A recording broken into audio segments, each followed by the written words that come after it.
গোপন বন্দিশালায় আমেরিকান সহ বিদেশিরা জিজ্ঞাসাবাদ করতেন গুমের শিকার ব্যক্তিদের। তাদের বলা হতো ফরেন গেস্ট।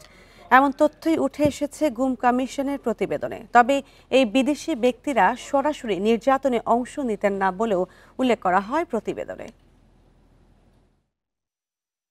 গুম কমিশনের দ্বিতীয় প্রতিবেদনে উঠে এসেছে চাঞ্চল্যকর তথ্য। 4 জন দেয়া প্রতিবেদনে এক ভুক্তভোগীর সাক্ষ্য তুলে ধরে বলা হয়, ডিবি হেফাজতে থাকা অবস্থায় 2 জন আমেরিকান তাকে জিজ্ঞাসাবাদ করেন। 6 মাস পর আবারও ডিবিতে নেওয়া হলে সেখানে আগের সে 2 আমেরিকান ছাড়াও আরও কয়েকজন মার্কিন নাগরিক ছিলেন। প্রতিবেদনে বলা হয়, আরেকজন বন্দী ডিজিএফ এর হেফাজতে আটক থাকার সময় তাকে একজন ইংরেজিভাষী বিদেশি জিজ্ঞাসাবাদ করতে এসেছিলেন বলে কমিশনকে জানিয়েছেন। প্রতিবেদনে আরও বলা হয়, ভারতের সঙ্গে গড়ে ওঠা সম্পর্কের পাশাপাশি আওয়ামী লীগ দীর্ঘদিন ধরে সন্ত্রাস বিরোধী লড়াইয়ের নামে পশ্চিমা সহযোগিতা থেকেও লাভবান হয়। এই যে গুমের সংস্কৃতি, এইটা কিন্তু একটা ভয়াবহ আকারে বাংলাদেশের রাজনৈতিক, অর্থনৈতিক এবং দায়মুক্তির সংস্কৃতি হিসাবে গড়ে উঠেছিল। তৎকালীন সরকার এবং সরকারের নিয়ন্ত্রণাধীন যেই বাহিনীগুলো ছিল তারা কিন্তু এই গুমকে হাতিয়ার হিসেবে ব্যবহার করেছে। কমিশন এখন পর্যন্ত 1850টি অভিযোগ থেকে 1350টি অভিযোগ যাচাই বাছাই শেষে এ প্রতিবেদন তৈরি করে। এতে বলা হয়, বিদেশিরা সরাসরি নির্যাতনে অংশ না নিলেও তাদের উপস্থিতি এই গোপন আটক ব্যবস্থাকে বৈধতা দিয়েছিল। তাদের যে আইনি সহযোগিতা পাওয়ার কথা, তারা যে ভুক্তভোগী, এইটা আমাদের দেশের ক্রিমিনাল জাস্টিস সিস্টেম একেবারেই ডিসফাংশনাল ছিল গত 15-16 বছর, যেটার কারণে তারা কিন্তু ভুক্তভোগী, তারা জামিন সময় মতো পান নাই। আওয়ামী লীগ সরকার পতন হলে গুম ও আয়নাঘরের বিষয়টি আবার সামনে আসে। গত 27 আগস্ট অবসরপ্রাপ্ত বিচারপতি মইনুল ইসলাম চৌধুরীর নেতৃত্বে 5 সদস্যের গুম তদন্ত কমিশন গঠন হয়। Khaled Raihan, independent News, Dhaka. সংস্কার প্রশ্নে ঐক্যমত্য তৈরিতে আজও রাজনৈতিক দলগুলোর সঙ্গে আলোচনায় বসবে জাতীয় ঐক্যমত্য কমিশন। সকালে রাজধানীর ফরেন সার্ভিস একাডেমিতে চলবে এই কার্যক্রম। এর আগে রোববার প্রধানমন্ত্রীর মেয়াদ, সংবিধান ও রাষ্ট্রের মূলনীতি নিয়ে আলোচনা হয়। দিনব্যাপী আলোচনায় কোনো বিষয় একমত হয়নি দলগুলো।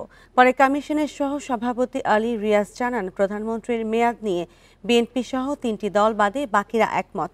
রোববারের আলোচনায় 5ম সংশোধনীর বিসমিল্লাহ এবং আল্লাহর উপর পূর্ণ আস্থা ও বিশ্বাসে ফেরার দাবি জানায় বিএনপি, জামায়াত।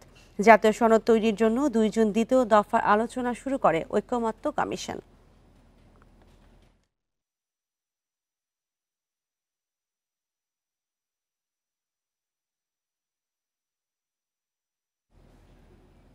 ঢাকা বিশ্ববিদ্যালয়ের টিএসসি এলাকায় ককটেল বিস্ফোরণ হয়েছে। মঙ্গলবার রাত 10:30টার দিকে রাজু ভাস্কর্যের পাশে ঘটনা ঘটে। পরে ঘটনাস্থল পরিদর্শন করে পুলিশ। এদিকে বিস্ফোরণের পর তাৎক্ষণিক বিক্ষোভ মিছিল করছে গণতান্ত্রিক ছাত্র সংসদ। টিএসসি থেকে শুরু হয়ে প্রক্টর অফিস পর্যন্ত গিয়ে শেষ হয় মিছিলটি। ঘটনায় তীব্র নিন্দা জানিয়ে সন্ত্রাসীদের চিহ্নিতের দাবি জানায় নেতারা। সংক্ষিপ্ত সংবাদ সম্মেলনে তারা অভিযোগ করেন, ডাকসু নির্বাচনকে বানচাল করতে ক্যাম্পাসে ককটেল ফাটানো হয়েছে। তাদের ছাড় দেওয়া হবে না বলে জানায় গণতান্ত্রিক ছাত্র সংসদ। জাতিকে নেতৃত্বহীন করতে সব শিক্ষা প্রতিষ্ঠানের ছাত্র সংসদ বন্ধ রাখা হয়েছে বলেও মন্তব্য করে নেতারা।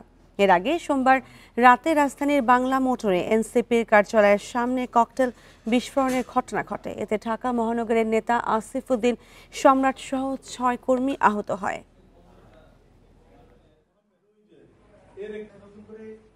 ঢাকা বিশ্ববিদ্যালয়কে অস্থিতিশীল করার জন্য একটি পক্ষ এখানে উদ্দেশ্য প্রণোদিতভাবে ককটেল ফাটিয়েছে এবং আমরা জানিয়ে দিতে চাই, ঢাকা বিশ্ববিদ্যালয়কে কোনোভাবে অস্থিতিশীল করার সুযোগ নেই।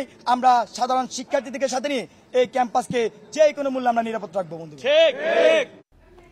কোনো অপরাধেরই মব জাস্টিস সমর্থনযোগ্য নয় বলে মন্তব্য করেছেন বিএনপি নেতা রুহুল কবির রিজভী। এ ধরনের ঘটনা বন্ধের পাশাপাশি আইন শৃঙ্খলা নিয়ন্ত্রণে সরকারকে দ্রুত ব্যবস্থা নেওয়ার আহ্বান জানান তিনি। পরিকল্পিতভাবে মব তৈরি ও বিশৃঙ্খলায় জড়িতদের চিহ্নিত করে আইনি ব্যবস্থা নেওয়ার দাবি বিএনপির আরেক নেতা আব্দুল আওয়াল মিন্টুর। রাজধানীতে আলাদা 2 কর্মসূচিতে এসব কথা বলেন তারা। রাজধানীর উত্তরায় রাষ্ট্র কাঠামো মেরামতে বিএনপির 31 দফার প্রচারপত্র বিতরণ করেন দলটির নেতাকর্মীরা। মঙ্গলবার সকালে কর্মসূচিতে অংশ নিয়ে মব সন্ত্রাসের বিরুদ্ধে কথা বলেন বিএনপির ভাইস চেয়ারম্যান আব্দুল আওয়াল মিন্টু। সেটা হল মব জাস্টিস। দেশে পরিকল্পিত মব তৈরির বিশৃঙ্খলা ঠেকাতে সরকারকে কঠোর হওয়ার আহ্বান জানান তিনি। জড়িতদের দ্রুত আইনের আওতায় আনার দাবিও তার। মব জাস্টিস কারা শুরু করছে আপনারা ভালো করে দেখেন। আমরা দাবি করি যারা এই মব জাস্টিসের সাথে জড়িত তাদের সবাইকে আইনের আওতায় আনা হোক। কারণ মব জাস্টিস করে যারা মনে করে যে আমরা সরকার পালাই দিচ্ছি, সরকার পালাই গেছে আমাদের ভয়ে, তারাই এই মব জাস্টিস সৃষ্টি করতেছে। পরে দুপুরে জিয়া উদ্যানে মব সন্ত্রাস নিয়ে কথা বলেন বিএনপি নেতা রুহুল কবির রিজভীও। বলেন, গত 3 নির্বাচনের দায়িত্ব পালন করা সব নির্বাচন কমিশনার ফ্যাসিবাদের অংশ। মবের মাধ্যমে নয়, আদালতে তাদের বিচার নিশ্চিত করতে হবে। যারা দাবি নির্বাচন করেছে, যারা বিরোধী দলের মনোনয়ন প্রত্যাশীকে সে মনোনয়ন জমা দিতে পারেনি, এর জন্য দায়ী এই 3 নির্বাচন কমিশন। তাদের আইনসঙ্গতভাবে বিচার হোক।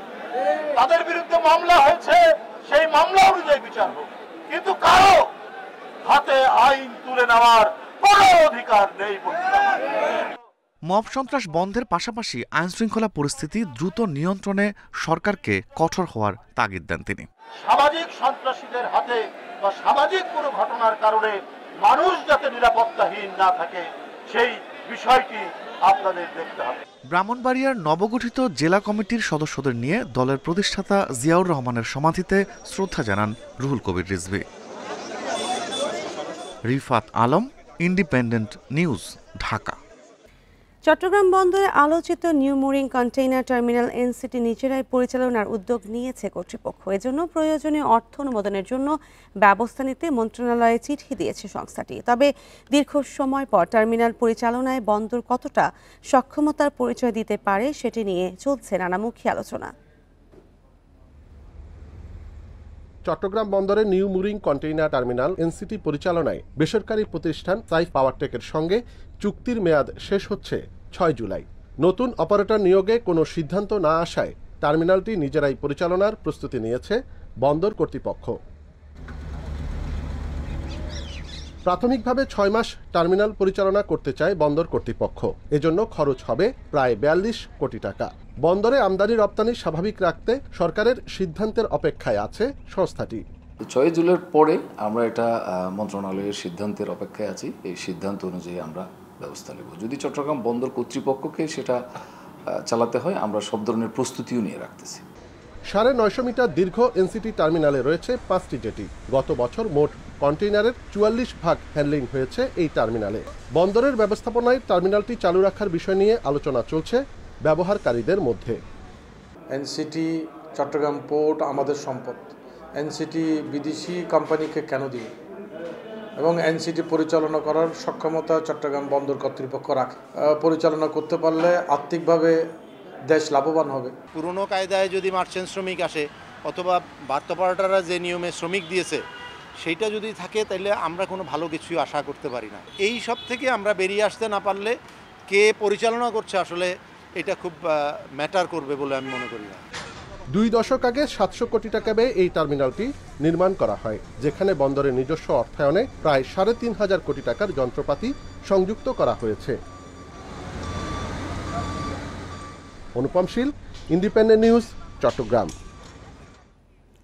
আর এই নিয়ে আরও জানাতে চট্টগ্রাম থেকে যুক্ত হচ্ছেন সহকর্মী আব্দুল্লাহ রাকিব। রাকিব, নানা রাজনৈতিক বিতর্কে নিউ মুরিং টার্মিনালে নতুন অপারেটর নিয়োগ হয়নি, নিজেরাই এটি পরিচালনার প্রস্তুতি নিচ্ছে চট্টগ্রাম বন্দর কর্তৃপক্ষ। এক্ষেত্রে কি কি প্রস্তুতি প্রয়োজন এবং কতখানি সক্ষমতা আছে?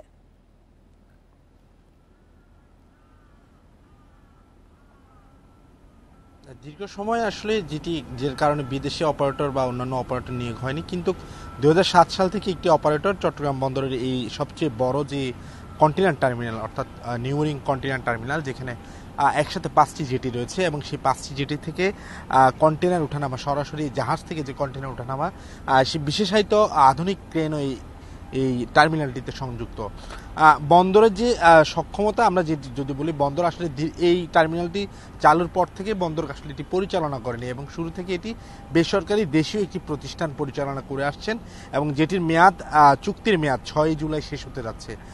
বন্দর কর্তৃপক্ষ দীর্ঘদিন ধরে গত কয়েক মাস ধরে আসলে এটি আলোচনা চলছিল সরকারের উচ্চ পর্যায়ে, বিশেষ করে প্রধান উপদেষ্টা থেকে শুরু করে নৌ পরিবহন উপদেষ্টা এবং কি আমরা দেখেছি বিনিয়োগ বোর্ডের কর্মকর্তারা তারাও বলছিলেন এটির আসলে সক্ষমতা বাড়ানোর জন্য, দেশের অর্থনৈতিক প্রাণ প্রবাহ বৃদ্ধি করার জন্য, বিনিয়োগ বৃদ্ধি করার জন্য, বন্দরের ইফিসিয়েন্সি বৃদ্ধি করার জন্য তারা এটিকে আসলে বিদেশি প্রতিষ্ঠান, অর্থাৎ তারা বলছিলেন যে বিশ্বের সবচেয়ে ভালো প্রতিষ্ঠানের কাছে তারা দিতে চান। তবে সেটির বিরুদ্ধে শুরু থেকে আন্দোলন করে আসছিল ডান বাম থেকে শুরু করে বিএনপি, জামাত সহ অন্যান্য সকল রাজনৈতিক দল। তারা বলছিলেন এটি আসলে দেশের স্বার্থ রক্ষা করে, দেশের যে নিয়ম আছে সেটি রক্ষা করে, যাতে দেশীয় কোন প্রতিষ্ঠান বা সরকার বা বন্দর কর্তৃপক্ষ পরিচালনা করে। তবে শুরু থেকে যে কথাটি বলে আসছিলেন বন্দর ব্যবহারকারীরা, বন্দরে আসলে নিজস্ব লক্ষ্যবল নেই এই টার্মিনালটি পরিচালনার জন্য, অর্থাৎ 7 তারিখ থেকে যে বন্দর 6 মাসের জন্য পরীক্ষামূলকভাবে এটি পরিচালনা করবে, সেজন্য এখনকার যে কর্মকর্তা কর্মচারী আছে তাদের মাধ্যমে হয়তো সেটি পরিচালনা করার চেষ্টা করছে। তবে যারা বন্দর নিয়ে দীর্ঘদিন ধরে কাজ করেন, যারা বন্দর নিয়ে যাদের অভিজ্ঞতা রয়েছে, তারা বলছেন বন্দরের একার পক্ষে আসলে এটি যে বিশাল কর্মযোগ্য, অর্থাৎ চট্টগ্রামে বন্দরের মধ্যে সবচেয়ে ব্যস্ততম একটি টার্মিনাল বলা চলে এটি এবং সবচেয়ে বড়। আমরা যদি গত অর্থ বছরের কথাই বলি, গত অর্থ বছরে এই টার্মিনাল থেকে যেটি বন্দরের লক্ষ্যমাত্রা ছিল 10 লাখ একক কন্টেনার উঠানামা, সেটি থেকে শুধু এই কন্টেনার টার্মিনাল থেকেই উঠানামা হয়েছিল 12 লাখের কাছাকাছি কন্টেনার। ফলে বলা চলে চট্টগ্রাম বন্দরের যে কন্টেনার উঠানামার যে চিত্র, সেটির বড় একটি অংশই এই টার্মিনাল থেকে পরিচালিত হয় এবং বন্দর যে এখন 6 মাসের জন্য এটি পরিচালনার একটি পরিকল্পনা নিয়েছে এবং সেটি আসলে বাস্তবসম্মত কতটুকু হবে এবং বন্দরের যে আর্থিক যে ব্যাপার সক্ষমতা, সেটির জন্য ইতিমধ্যে বন্দর মন্ত্রণালয়ের কাছে চিঠি চেয়েছে এবং সেটি প্রায় 70 কোটি টাকার বেশি। সেটি আসলে সম্ভব কিনা বন্দরের, তবে বন্দরের যে এখানকার যে যান্ত্রিক বিষয়গুলো রয়েছে, বিশেষ করে ক্রেন থেকে শুরু করে অন্যান্য যে যন্ত্রপাতি, সেটি ঠিক থেকে বলা চলে যে বন্দরের নিজস্ব অর্থায়নে এগুলো কেনা হয়েছিল সে সময় এবং সেগুলো এখন পর্যন্ত সচল আছে। সেগুলো দিয়েই এখানকার যে এতদিন ধরে যে অপারেটর ছিলেন তিনি এগুলো পরিচালনা করছেন। ফলে যে আলোচনাটি এখন আসছে যে 6 মাস পরে আসলে সেটি আসলে কারা পরিচালনা করবে, বন্দরের সাথে যারা সংশ্লিষ্ট তারা বলছেন হয়তো বা এই 6 মাসের মধ্যে একটি উন্মুক্ত নিলাম প্রক্রিয়ায় সরকার হয়তো এটিকে অন্য একটি প্রতিষ্ঠান, অর্থাৎ বিদেশি যে প্রতিষ্ঠানগুলোর কথা বলা হচ্ছে বিশ্ব সেরা, সেই প্রতিষ্ঠানগুলোর কাছে হয়তো বা সেটি তুলে দিতে পারে। তবে সেক্ষেত্রে আসলে রাজনৈতিক যে চাপ রয়েছে সেটি আসলে সরকার কতটা উতরে যেতে পারে সেটি এখন সামনের দিনের প্রশ্ন। নিউমুরিং টার্মিনাল পরিচালনার প্রস্তুতি দিচ্ছে চট্টগ্রাম বন্দর কর্তৃপক্ষ এবং সেই বিষয়ে জানাচ্ছিলেন সহকর্মী আব্দুল্লাহ রাকিব। এনবিআর চলমান সংকট নিরসনে কাল বৈঠকে ডেকেছেন অর্থ উপদেষ্টা, যেখানে ঐক্য পরিষদের 6 জন প্রতিনিধির অন্তর্ভুক্তি চেয়েছে রাজস্ব সংস্কার কমিটি। এদিকে রাজস্ব খাত সংস্কার নিয়ে আলোচনায় গঠিত কমিটি বাতিলের দাবি জানিয়েছে সংস্কার ঐক্য পরিষদ। তারা বলেন এনবিআর চেয়ারম্যানকে অপসারণ করা না হলে 28 জুন কমপ্লিট শাটডাউন পালন করা হবে। জাতীয় রাজস্ব বোর্ড এনবিআরকে বিলুপ্ত করে অধ্যাদেশ জারির পর থেকেই এনবিআর সংস্কার ঐক্য পরিষদের ব্যানারে নানা কর্মসূচি পালন করে আসছেন কর্মীরা। সবশেষ রাজস্ব বোর্ড সংস্কারে গঠন করা কমিটির গ্রহণযোগ্যতা নিয়ে প্রশ্ন তুলে আবারও কলম বিরতি পালন করছেন তারা। দ্বিতীয় দিনে 5 ঘন্টার কলম বিরতি ও অবস্থান কর্মসূচি শেষে সংবাদ সম্মেলনে এনবিআর সংস্কার ঐক্য পরিষদ জানায় এনবিআর নিয়ে জারি করা অধ্যাদেশের প্রয়োজনীয় সংশোধনে গঠিত কমিটিকে বাতিল চান তারা। পাশাপাশি এনবিআর চেয়ারম্যানকে 27 তারিখের মধ্যে অপসারণের আলটিমেটামও দেয় ঐক্য পরিষদ। 6 সদস্যের একটি কমিটি করেছে, যেখানে সংস্কার ঐক্য পরিষদের কোনো প্রতিনিধি নাই, যারা এই আন্দোলনকে তৈরি করেছে, জন্ম দিয়ে গিয়েছে, এগিয়ে নিয়ে গেছে। 28 জুন 2025 খ্রিস্টাব্দ তারিখ থেকে কর, কাস্টমস ও ভাট বিভাগের সকল দপ্তরে লাগাতার কমপ্লিট শাটডাউন চলবে। এদিকে এনবিআর চলমান সংকটের মধ্যে আগামী বৃহস্পতিবার বিকেলে বৈঠক ডেকেছেন অর্থ উপদেষ্টা ডক্টর সালেউদ্দিন আহমেদ। রাজস্ব বোর্ড এবং কর, কাস্টমস ও ভ্যাট ক্যাডার প্রতিনিধিদের সাথে এ বৈঠক হবে, যেখানে অংশ নেয়ার জন্য এনবিআর সংস্কার ঐক্য পরিষদের 6 জন প্রতিনিধির মনোনয়ন চেয়েছে রাজস্ব সংস্কার কমিটি। এ বিষয়ে জানতে চাইলে পরিষদের সভাপতি বলেন ঐক্য পরিষদ আনুষ্ঠানিকভাবে এ ধরনের কোনো চিঠি পায়নি, তবে বৈঠকে যোগ দেওয়ার বিষয়ে আলোচনা করে সিদ্ধান্ত নেওয়া হবে। আমাদেরকে কোনো আহ্বান জানায় নাই, আহ্বান জানিয়েছেন চেয়ারম্যান মহোদয়কে। তো এই বিষয়টা আমাদের কাছে কোনো অফিসিয়ালি কিছু আসে নাই। চেয়ারম্যান মহোদয় যেখানে অপসারণ চাই সেখানে চেয়ারম্যান মহোদয়কে বললে তো আসলে হবে না, আমাদেরকে বলতে হবে। আগামী 25 ও 26 জুন ঢাকা ও ঢাকার বাইরে সব শুল্ককর ও ভ্যাট অফিসে 12টা থেকে 5টা পর্যন্ত অবস্থান ও কলম বিরতি কর্মসূচি পালন করবেন তারা। আওতামুক্ত থাকবে আন্তর্জাতিক যাত্রী সেবা ও রপ্তানি কার্যক্রম। তৌহিদ রানা, ইন্ডিপেন্ডেন্ট নিউজ, ঢাকা। বাজার কারসাজি ঠেকাতে মোবাইল অ্যাপ চালু করেছে জাতীয় ভোক্তা অধিকার সংরক্ষণ অধিদপ্তর। এর মাধ্যমে এখন থেকে সারা দেশে নিত্যপণ্যের খুচরা বাজার দর সম্পর্কে বিস্তারিত জানা যাবে। এর আগে প্রতিদিনের খুচরা বাজার দরের তথ্য সরবরাহ করবে ভোক্তা অধিদপ্তর। ফলে অ্যাপটির মাধ্যমে যে কোনো জায়গায় বসে জানা যাবে দেশের 64 জেলার খুচরা বাজারের পণ্যের দাম। এতে বাজারে কারসাজি কমবে। নিত্য প্রয়োজনীয় কৃষি পণ্যের ন্যায্য দাম ভোক্তার জন্য নিশ্চিত করাও সহজ হবে এবং এতে ধীরে ধীরে এই সংক্রান্ত প্রতারণা কমে আসবে বলে জানান অধিদপ্তরের কর্মকর্তারা। ভোক্তা অধিদপ্তরের চাহিদার ভিত্তিতে সম্পূর্ণ বিনামূল্যে অ্যাপটি তৈরি করে দিয়েছে বেসরকারি শিক্ষা প্রতিষ্ঠান ড্যাফোডিল ইনস্টিটিউট অব আইটি।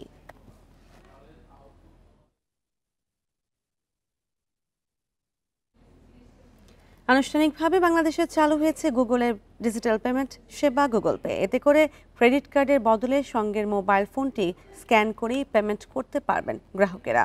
মঙ্গলবার রাজধানীতে বাংলাদেশ ব্যাংকের governor doctor Ahsan H Mansur এই সেবার উদ্বোধন করেন। প্রাথমিক পর্যায়ে সিটি ব্যাংকের গ্রাহকরা তাদের ভিসা ও মাস্টার কার্ড গুগল ওয়ালেটের সঙ্গে যুক্ত করতে পারবেন। যে কোনো নিয়ার ফিল্ড কমিউনিকেশন সাপোর্টেড টার্মিনালে অ্যান্ড্রয়েড ফোনের মাধ্যমে করতে পারবেন পেমেন্টও। ধাপে ধাপে দেশের অন্যান্য ব্যাংকও এই সেবায় যুক্ত হবে। লেনদেনের জন্য গুগল কোনো ফি নিচ্ছে না, তবে কার্ডধারী ব্যাংক তাদের নিজস্ব নীতিমালা, কার্ডের ধরন এবং লেনদেনের প্রকৃতির ওপর ভিত্তি করে ফি ধার্য করতে পারে।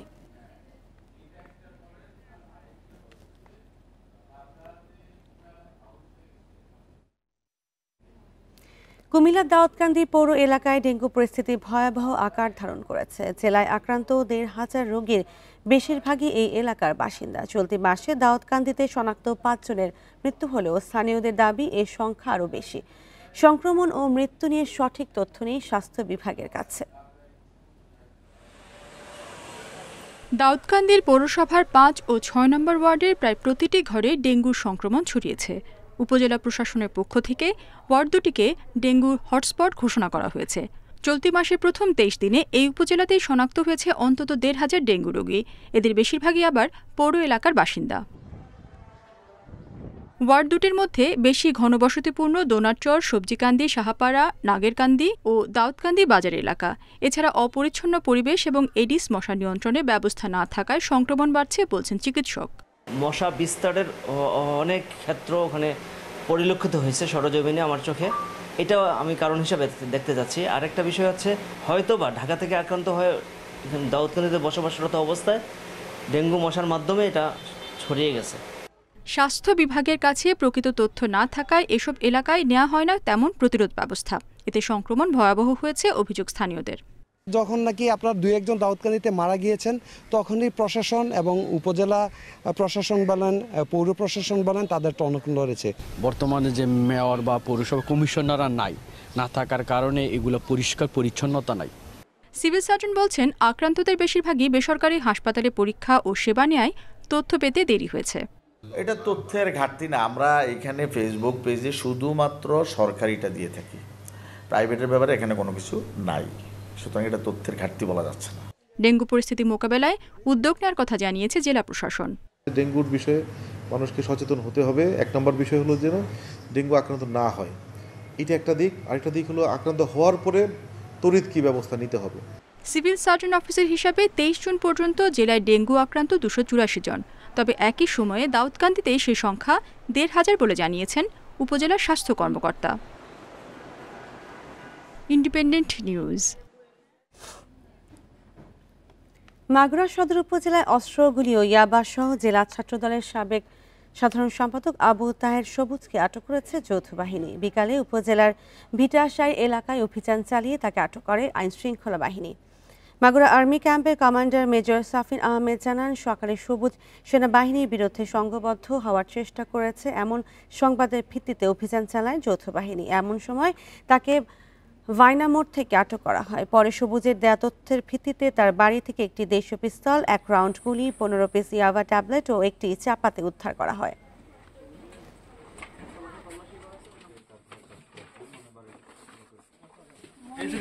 এটা পেয়েছেন ভাই? এটা এই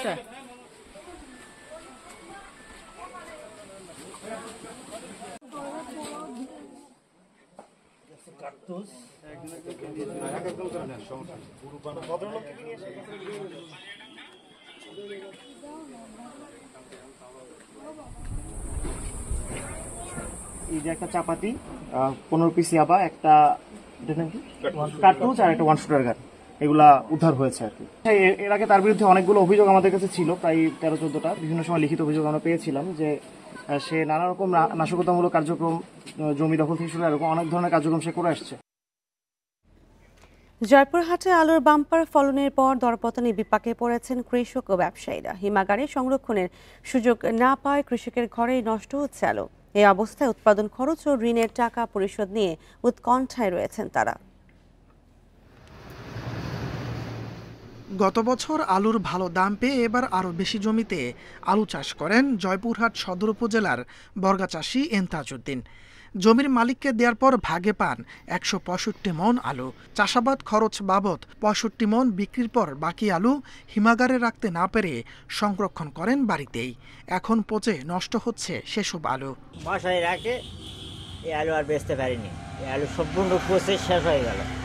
এবার অতীতের সব রেকর্ড ছাড়িয়ে 10.5 লাখ মেট্রিক টন আলু উৎপাদন হয় জয়পুরহাটে। জেলার 21টি হিমাগারে সংরক্ষণ করা হয়েছে মাত্র 2.5 লাখ মেট্রিক টন। বাকি আলু নিয়ে বিপাকে কৃষকরা। অর্ধেক মূল্য বিক্রি করতে পারতেছি না, এই অবস্থায় দেখা যাচ্ছে যে কৃষক কি করে খাবে। হিমাগারে 60 কেজির প্রতি বস্তা আলু সংরক্ষণে এবার মোট খরচ 1,500 টাকা। এখন আলুর বাজার দর বস্তা প্রতি 900 থেকে 1000 টাকা।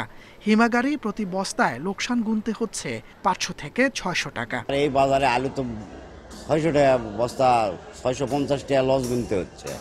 সংরক্ষিত আলুর বিপরীতে সংরক্ষণকারীদের মোটা অঙ্কের ঋণ দিতে হয় হিমাগার মালিকদের। দাম নিম্নমুখী হওয়ায় পুঁজি হারানোর শঙ্কায় রয়েছেন তারা। এছাড়া বাজারে সরবরাহ বেশি থাকায় হিমাগার থেকেও বিক্রি হচ্ছে না আলু। গতবার এই সময় আপনার প্রায় 40,000 বস্তা আমাদের স্টোর থেকে ডেলিভারি হয়েছিল, আর এখন এবছরে আমাদের ধরেন প্রায় 1000 বস্তা আলু বের হয়নি। কৃষি বিপণন বিভাগ জানায়, কৃষকের ঘরে আলু অতিরিক্ত তাপমাত্রায় নষ্ট হচ্ছে। দ্রুত এসব আলু বাজারজাত করায় সরবরাহ বেড়ে দাম কম পাচ্ছেন তারা। কৃষকের হাতে সংরক্ষিত যে আলুগুলো রয়েছে, অতিরিক্ত তাপমাত্রার কারণে আলুগুলো নষ্ট হওয়ার সুযোগ রয়েছে, যার কারণে কৃষকের এই সংরক্ষিত আলু বাজারজাত করতে হচ্ছে। এই জন্য বাজারে আলুর সরবরাহটা তুলনামূলক বেশি রয়েছে, যার কারণে দাম কিছুটা কম রয়েছে। আর্থিক ক্ষতি কমাতে দ্রুত এসব আলু রপ্তানি অথবা সরকারি ব্যবস্থাপনায় ক্রয় করে বিকল্প খাদ্য তৈরির উদ্যোগ নেওয়ার দাবি কৃষক, ব্যবসায়ী ও হিমাগার মালিকদের। Independent news. আর এই ছিল এখনকার সংবাদে। ইন্ডিপেন্ডেন্ট টেলিভিশনের সব খবর বিস্তারিত জানতে চোখ রাখুন ফেসবুক, ইউটিউব ও এক্সে। ধন্যবাদ সবাইকে।